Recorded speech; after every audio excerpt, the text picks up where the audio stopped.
नमस्कार दोस्तों, मैं नितेश बिरला आप सभी का इस वीडियो में स्वागत करता हूं। दोस्तों, आज इस वीडियो में हम डिस्कस करेंगे नीट 2024 के फिजिक्स के क्वेश्चन को, जो कि हमारे फिजिक्स के टॉपिक यूनिट्स एंड डायमेंशन से है। यहाँ पर एक क्वेश्चन दिया हुआ है, पहले उसको समझते हैं और सॉल्व करने का प्रयास करते हैं। क्वेश्चन है, a force defined by F is equal to alpha T square plus beta T.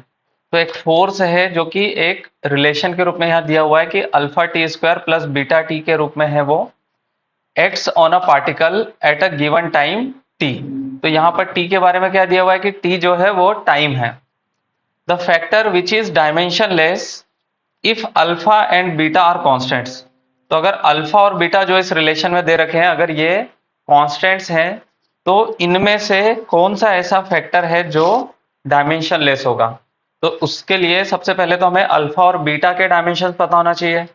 और यहाँ पर दिया गया है कि एफ जो है वो फोर्स है, टी जो है वो टाइम है। तो पहले एफ जो फोर्स है, फोर्स के डायमेंशंस ये होते हैं M L T minus two. ये डायमेंशंस आपको पता होना चाहिए। और टाइम जो है उसके डायमेंशंस होते हैं टी। अब इसी से हमें डायमेंशनल एनालिसिस जब हम करते हैं तो एक रिलेशन, एक बेसिक सा लॉ है कि यूनिफॉर्मिटी मेंटेन होना चाहिए। अगर यहाँ पर फोर्स है तो जो भी इस तरफ रिलेशन है वो रिलेशन हमें फोर्स ही देगी। इसका मतलब हर एक टर्म जो है उसके डायमेंशंस फोर्स के ही डायमेंशंस के बराबर होंगे। तो अल्फा और टी स्क्वायर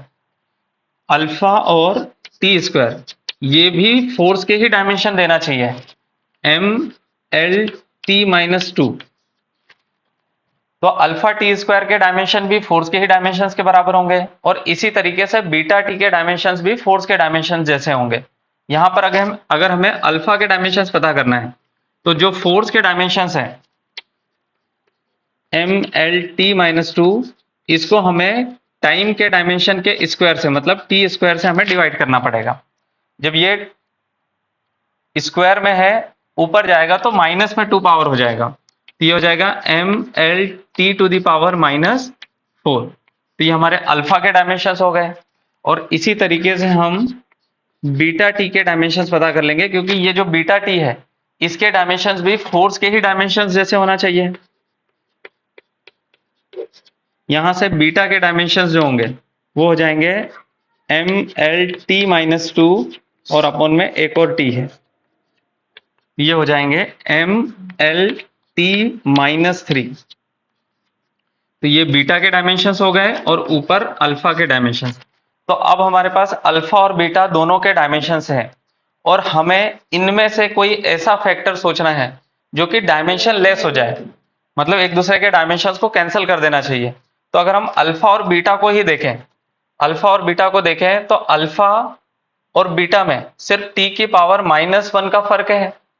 अगर हम टी की पावर -1 का फर्क है, मतलब इसको या तो टी से डिवाइड कर दें या फिर इसको टी से मल्टीप्लाई कर दें, तो हमारा जो रिलेशन है, अगर एक दूसरे को डिवाइड करें तो डायमेंशन लेस हो सकता है। मतलब अल्फा को बीटा से अगर डिवाइड करें तो ये जो फैक्टर आएगा, अल्फा को हम बीटा से डिवाइड कर रहे हैं तो टी की पावर में -1, मतलब 1/t ये डायमेंशन बच रहा है। या इसको हम टाइम की तरह लिख लें, उस रिलेशन में जो हमें पता करना है उसकी तरह। तो अब इसी को हम किस ऑर्डर में जमा करके आंसर ला सकते हैं, तो ये हो जाएगा अल्फा टी अपॉन बीटा। ये वाला जो फैक्टर आएगा ये फैक्टर डायमेंशन लेस हो जाएगा। ये हमारे यूनिट्स एंड डायमेंशन टॉपिक से है। सिंपली हमें सिर्फ ये पता होना चाहिए कि कोई भी अगर आपको रिलेशन दे रखी है तो उस रिलेशन में अगर इस तरफ फोर्स है तो इस तरफ के दोनों टर्म्स जिनके बीच में प्लस हो माइनस हो, ये दोनों टर्म्स के भी डायमेंशंस फोर्स के ही डायमेंशंस के बराबर होंगे। और एक ये जो टर्म है इसमें भी टाइम का स्क्वायर है, अल्फा है, तो अल्फा टी स्क्वायर इन सब का मिल करके फोर्स के डायमेंशंस के बराबर होगा।